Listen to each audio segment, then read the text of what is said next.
Last year, my talk was basically on the topic of peace, and this time I will try to concentrate more on justice. Uh, I define peace as the ability of keeping your mind in an empty, pure, and meditative state. In Arabic, it's called taqwa. So, in a state of taqwa, which is complete awareness. This is a state of you being just to yourself, that is, giving justice to yourself. Unless you are just to yourself, you cannot give justice to anyone else, not even your near and dear ones. So forget about others. You need to love yourself to give love to others. You need to accept yourself to accept others. Remember, you can only give what you have. Particularly in our society, we need to stop being harsh to ourselves and accept ourselves just as we are. Justice is to accept others as they are and not as I want them to be. So, similarly, unless we accept ourselves, we won't be able to accept others and give justice. A good test to know if if you are judging others is how much you yourself is afraid of being judged by others. The more you are scared of being judged, the more there's a possibility that you might be judging others. Let me give you an example of Swamiji. Okay, so Swamiji typically is not afraid of being judged. Let's say, for example, let's say Swamiji does not wear a shirt. So everyone else coming in the conference is wearing nice suit, nice shirt, nice trouser. Swamiji is not afraid of being judged. He likes to remain vulnerable. He likes to remain authentic. The more vulnerable one is, the more he is respected. And it's difficult to understand that how does it work, but it works. If someone will come and say, Swamiji, why are you not wearing a shirt? Swamiji won't judge him. Swamiji won't say, oh, how dare you say this to me? Probably he'll just smile and instead he will show compassion to him. Saints and Swamis, people who are near to God, they don't judge. They remain highly aware of the situation. They don't judge, hence they provide true justice to whoever comes. Justice given by acute awareness, acute attention, acute presence. Presence is the greatest present you can give to anybody. And the greatest present Prophet given to Prophet Muhammad by God was his presence when he went to the heavens to meet God. And that was the greatest present. So the greatest present is your complete presence, your complete attention. Hazrat Jalaluddin Rumi, his mausoleum is in Konya. So if you go to Istanbul, it's a very nice, almost 4 hours train journey from Istanbul to Konya, or you can catch a plane.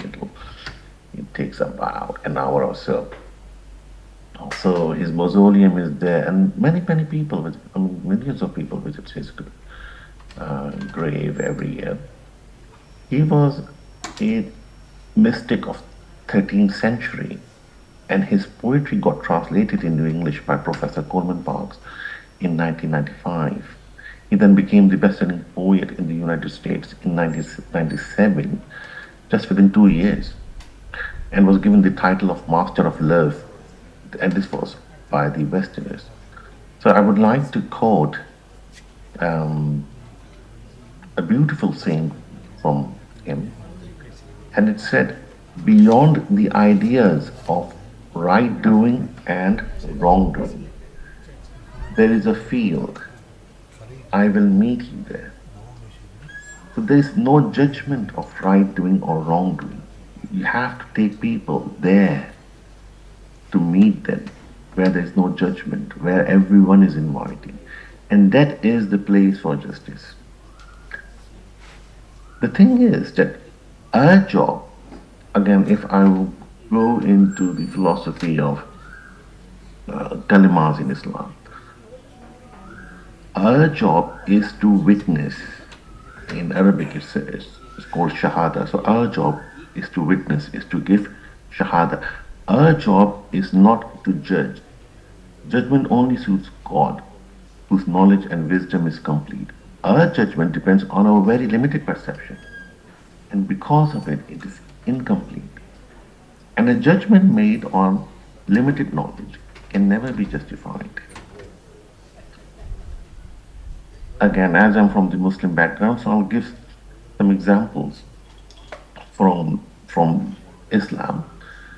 The first word in Islam is not God, it's not Prophet Muhammad.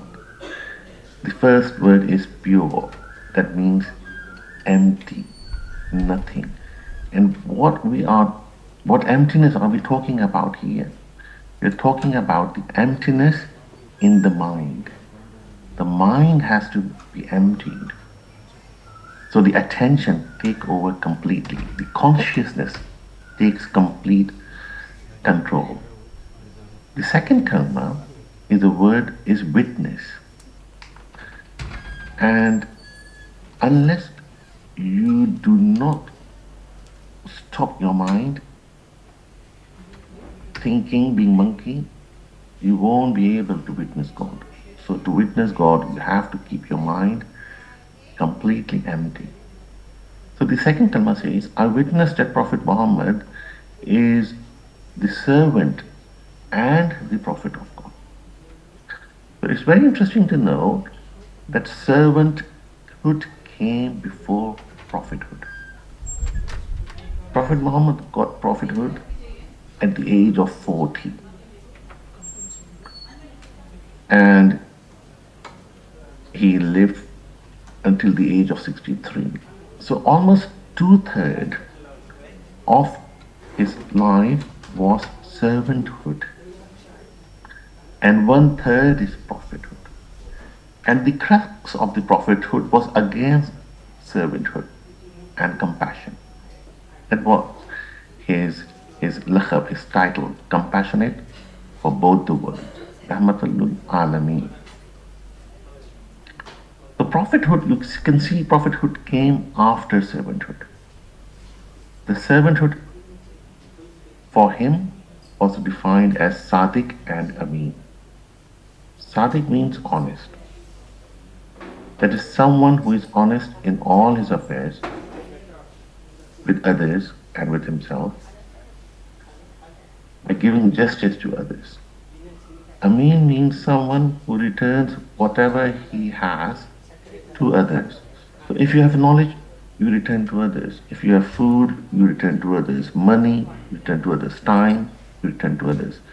But the biggest of all these returning business is your complete attention. So your complete attention is the biggest thing that you can return to anybody. Your complete presence.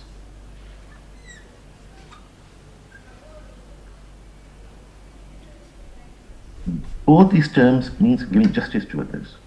Once this is done, then once servanthood, once you pass the test of servanthood, then only you will enter into the tests and fruits of prophethood. So what's happening nowadays is everyone is trying to run after prophethood, and people don't bother about servanthood. Servanthood is, the example of servanthood is like a cake. So servanthood is the cake. And the prophethood, whatever rituals we are doing in Islam, That is the icing on the cake. So you can say that, if someone has no icing on the cake and at least they have a cake of servitude, they will be reasonable, they'll be able to feed themselves. But if you do not have cake and you only have icing, then icing will be of no use. You cannot feed yourself on icing. You need cake, you need the base. There are two types of sins in Islam. One is small sin and one is called large sin. The small sins are that I drink alcohol, that I don't pray 5 times a day, that I don't fast. These are all related to me and the God, and they are called small sins. Gunah Safida in Arabic. Gunah Safida means small sins. The bigger sins, Gunah Kabira. And what are the bigger sins? These are the true injustice that you can do to others. So the bigger sin is breaking someone's heart or being unjust to them, not being sadiq and ameen. Now, I have seen this and it surprises me that in our society, particularly in India, we are kind of trained to judge. And when students come to England, they don't want to go back to India. And sometimes I ask them, why, you don't want to go back to India? Because, nowadays, India is, of course, is developing very fast. Its economy is better than us in England. And so, people are getting jobs and very well paid jobs in India as well. So why are you not going back there? Why do you want to stay here? And they reply, it is because there's too much pressure of people around us, asking questions, poking into our business, not letting us live. And I think that's the biggest injustice, not letting other person live. I'll give you an example.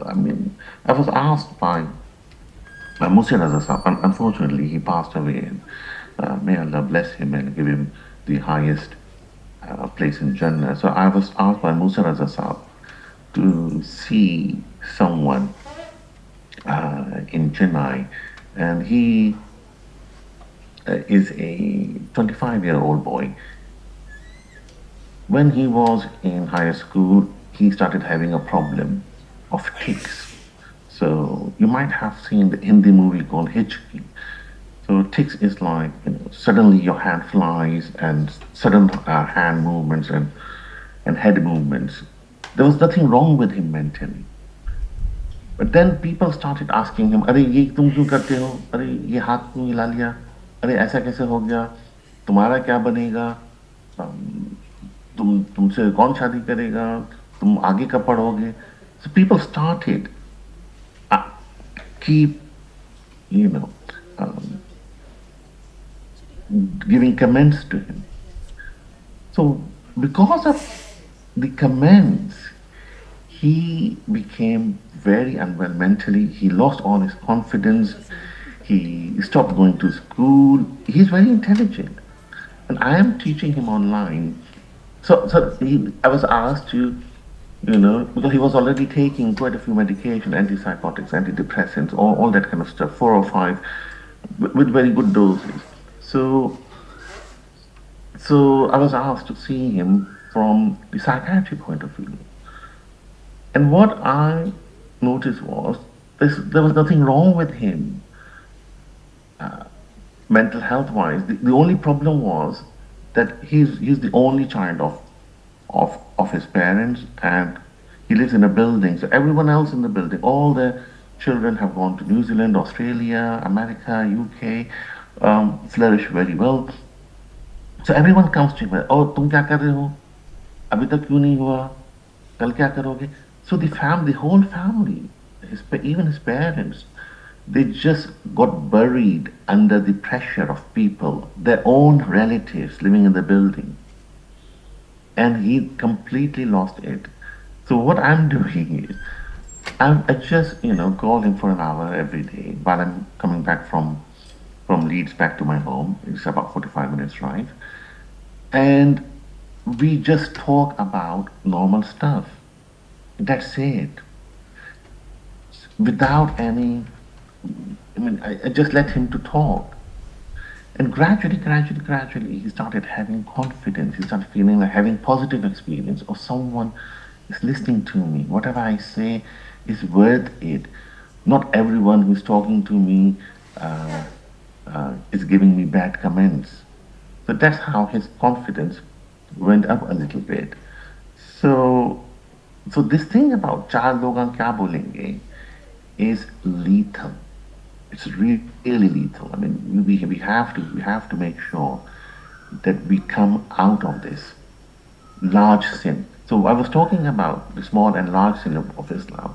So obviously, everyone around him was a Muslim boy. Everyone around him was Muslim, and they were very concerned about, oh, I should not miss this prayer. I should not miss this fast and everything.